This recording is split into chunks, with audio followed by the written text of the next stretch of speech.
మొదటి పేతురు 2:21. క్రీస్తు కూడా మీ కొరకు బాధపడి మీరు తన అడుగు జాడల యందు నడుచుకొనున్నట్లు మీకు మాదిరి ఉంచి పోయిను. చూడండి, మనము దేవుని వైపు దృష్టి పెట్టి, యేసు వైపు దృష్టి పెట్టి ఏం చేయాలి? ఆయన అడుగు జాడల్లో నడవాలి. యేసు ప్రభు వారి జీవితం గురించి ఎన్నో విషయాలు మనకు తెలుసు. సువార్త పత్రికలలో మత్తయి, మార్కు, లూకా సువార్త, యోహాను సువార్త, అలాగే పౌలు రాసిన పత్రికల్లో ఎన్నో విషయాలు యేసు ప్రభు వారు ఎలా ఉండేవాళ్ళో మనం చదువుతూ ఉంటాం.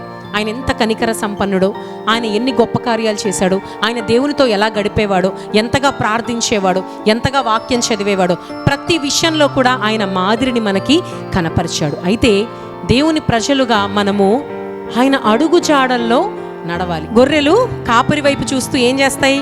కాపరి అడుగు జాడల్లో ఆయన ఎటు వెళ్తే అటు వెళ్తూ ఉంటాయి. మన జీవితాల్లో కూడా గొర్రెలమైన మనము మన ప్రభువు వారి అడుగు జాడల్లో నడవాలి.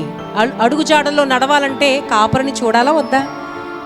ఇప్పుడు నేను కళ్ళు మూసుకున్నా, నా ముందెళ్తున్న వాళ్ళని నేను అనుసరించాలి. కుదిరిద్దా? కుదురుతుందా? అది కుదిరే పనేనా? కానీ దేవుని వైపు చూసినప్పుడు మాత్రమే మనము ఆయన అడుగు జాడల్లో నడవగలం.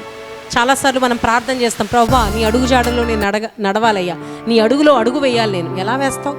నీ దృష్టి అంతా లోకం మీద పెట్టి అటు చూస్తా ఇటు నడిస్తే ఏమవుద్ది? పడిపోతాం, జారిపోతాం, ఇరుక్కుపోతాం. ఎక్కడ? పాప రూపములో. మన దృష్టి దేవుని వైపు ఉంచితేనే ఆయన అడుగు జాడల్లో మనం నడవగలం. ఆయన మనకు మాదిరిగా ఉన్నాడు. మనం ఆయన అడుగు జాడల్లో నడిచి మనం మరెంతో మందికి మాదిరిగా మారాలి. హల్లెలూయా. పౌలు అంటాడు, నేను క్రీస్తును పోలి జీవించాను, మీరు నన్ను పోలి. ఎంత గొప్ప మాట! క్రీస్తును పోలి ఆయన జీవించడం గ్రేటే, కానీ ఆయన అంటున్నాడు నన్ను పోలి మీరు బ్రతకనడం ఇంకా గ్రేట్ అసలు కదా. మనం దేవుని వైపు చూస్తూ నడవడం ఒక గొప్ప విషయం మన జీవితంలో. కానీ ప్రభువా నేను ఎలా ఉండాలంటే నన్ను చూసి మరెంతో మంది నీ వైపు చూడాలి. ఆ ప్రార్థన, ఆ జీవితం ఇంకా గొప్పది.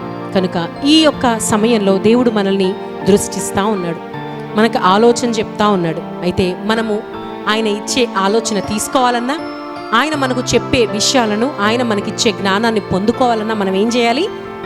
ఆయన వైపు చూడాలి. ఆయన అడుగు జాడలలో నడుస్తూ ఆయన వైపు చూడాలి. ఆయన వాక్య ప్రకారము జీవించడమే ఆయన అడుగు జాడల్లో నడవడం.